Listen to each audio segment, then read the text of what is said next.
Sketch अ kids wear म्हणजे तुम्हाला हे स्केचेस काढायचे आहे. यामध्ये पोलो टी शर्ट आणि त्याच्याबरोबर शॉर्ट आहे. त्यानंतर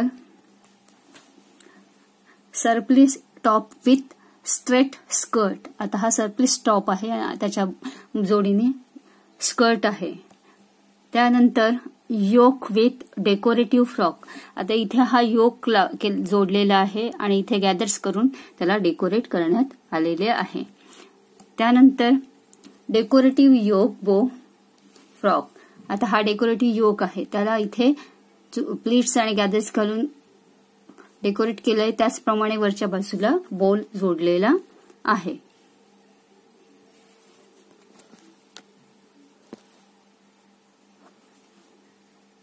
त्यानंतर शर्ट आणि पॅन्ट, फुल पॅन्ट आहे आणि त्याच्या बरोबरीला शर्ट आहे.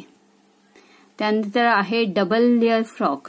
या ठिकाणी घेराच्या भागाला 2 लेयर्स जोडलेले आहेत. त्यानंतर नॉवेल्टी गॅदर्स फ्रॉक. नॉवेल्टी गॅदर्स फ्रॉक म्हणजे एकाखाली एक घेराच्या भागास 3 फ्रिल्स जोडले आहे आणि वेगवेगळ्या पद्धतीने त्याची सजावट केलेली आहे. त्यानंतर आहे किड्स कोट सूट. त्यानंतर आहे गर्ल्स पार्टी गाऊन. त्यानंतर आहे स्लॅक्स.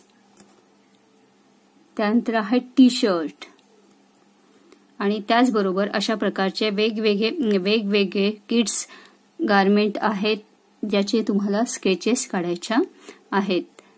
त्याचप्रमाणे तुम्हाला नेटवरून वेगवेगळ्या किड्स गारमेंटचे स्केचेस उपलब्ध होतील. ते पाहून आपल्याला वेगवेगळ्या किड्स गारमेंटचे स्केचेस काढायचे आहेत.